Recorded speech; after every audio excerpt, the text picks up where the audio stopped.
but it's possible. But still, you don't want to get to that point. You just don't. The one thing you want to do is,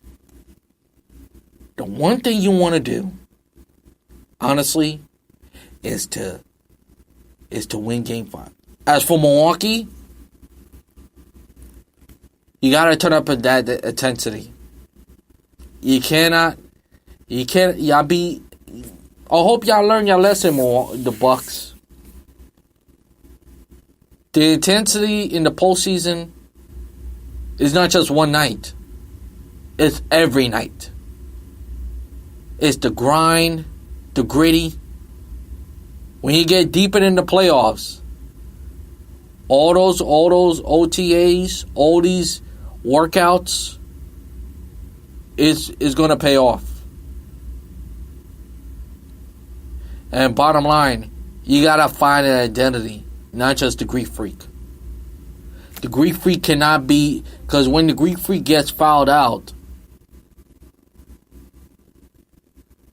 it's for your bench to come and step up.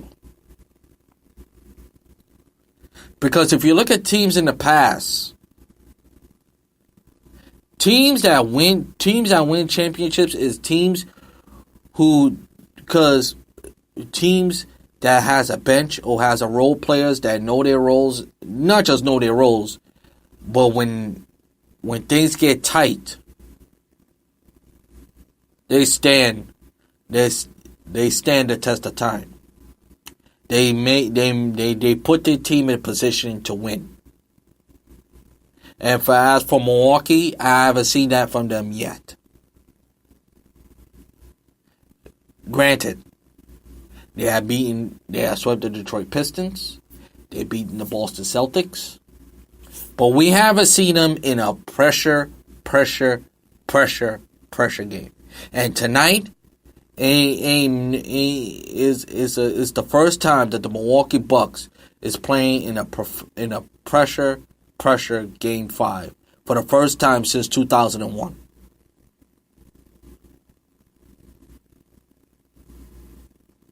And what a difference! This is 2001. The Raptors and the Bucks played in the Eastern Conference semifinals to face the Philadelphia 76ers. A few decades later, now they're playing to represent the Eastern Conference and to face the defending champs at the NBA Finals. Who's going to race victorious? What it comes down to really is the bench. That's the way I see it. Or the Bucks going to really rely on their threes, because the Bucks in the regular season lead the league in threes, and their defense and Udonis Antetokounmpo lead the league has been the best player by far in the East. So I expect that Milwaukee Wild to be loud like the Green Bay Packers is. Like the Green Bay Packers is playing football at Lambeau Field, but the only thing is, it's not May. The only thing is not December. It's not January. It's May, and I don't expect it to be cold at Milwaukee. But this is going to be a fun game, a fun series,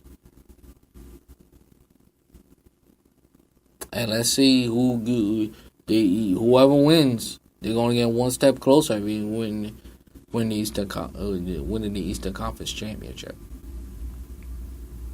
It might go. Don't be surprised. It might go 7. It might go 7. It might.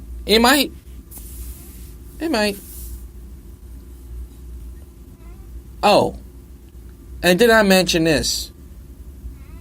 The teams who win the series the team who win Game 5. Now, the percentage, I'm gonna go with 80. I'm gonna go 82%, 85% of the time go on to win the series.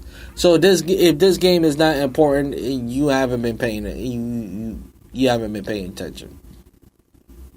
The teams who win Game 5, 9 out of 10 times win Game 6. All force in Game 7.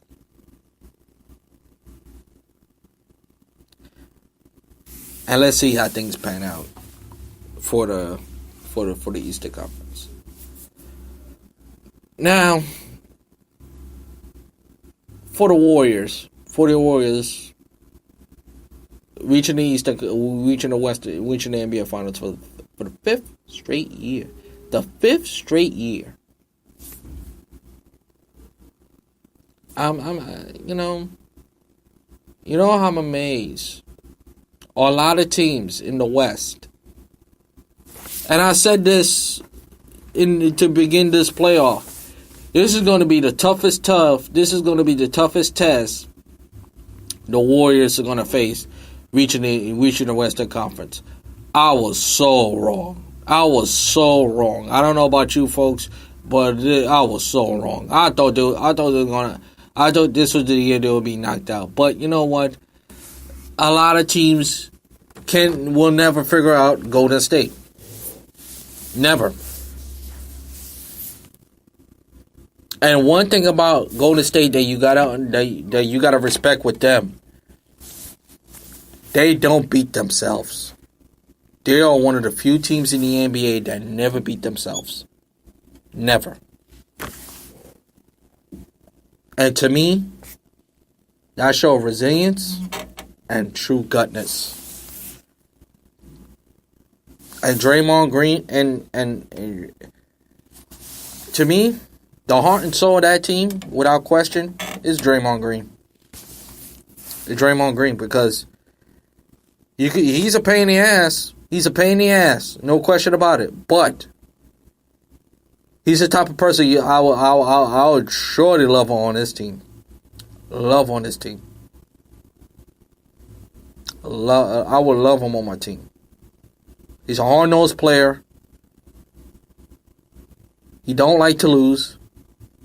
He bring the intensity out of all the players.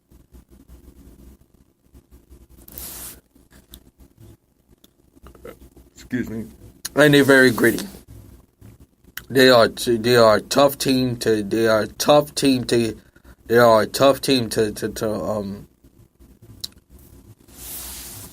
I can't say enough. I gotta give this team a lot of credit, but at the same time,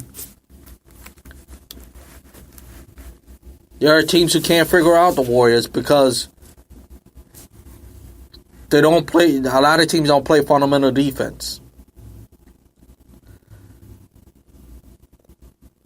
Like, though, there's a lot of mistakes that the Blazers did besides blowing that game lead. Besides that, blowing that 17-point lead, listen. For any team, you can't blow double-digit leads and expect to win.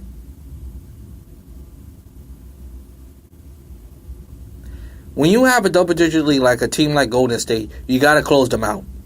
You cannot allow this team to make a comeback, and they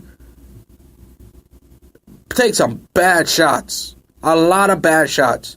Damian Lillard is one of them. Listen, that shot against OKC was remarkable. But you can't make that shot all the time.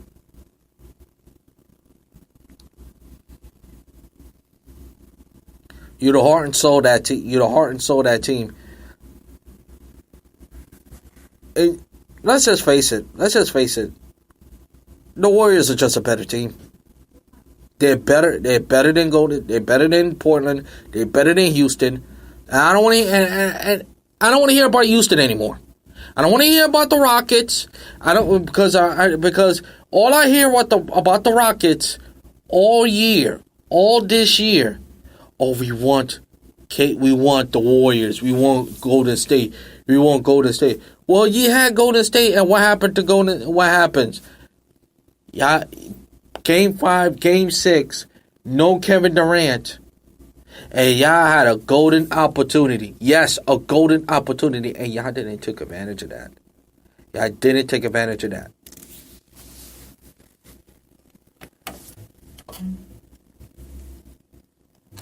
To me, that's an absolute disgrace. And as far as James Harden, listen. How about you play some defense instead of? Matter of fact, let me go over with the team for a second. Stop falling in love with the damn threes. Way too many times, I see too many teams, and Milwaukee is one of them too, that they fall in love with the three way too many times. Not everything had to be a 3-point. Had to be a 3-point shot. How about you take a perimeter shots? Perimeter shots. That's all. Would it have made a difference against Golden State? Absolutely not. It really wouldn't. It really wouldn't. It really wouldn't. It really wouldn't. So, in the result, as far as I'm concerned, the Portland, the Trailblazers, gonna have a long summer. Think about what could have been, or what we need to do. We need to do wrong. As for the Warriors, they're looking to get their third title in 5 years. Now that's an achievement. It really is. It really, really is. And with that, that's gonna do it for this. That's gonna do it for this Drew Mania Live. Thank you so much for listening. Want to listen to this episode again? Please go to Spreaker.com. Type in the keyword Andrew L. Perry. And please, as always, follow my show on Facebook, Twitter, YouTube, and iHeartRadio. Until then, this is Andrew Perry, always saying to you, Shalom, let peace go with you. And I'll talk to you in the next Drew Mania Live. So long, everybody. Enjoy the rest of your Thursday, everybody.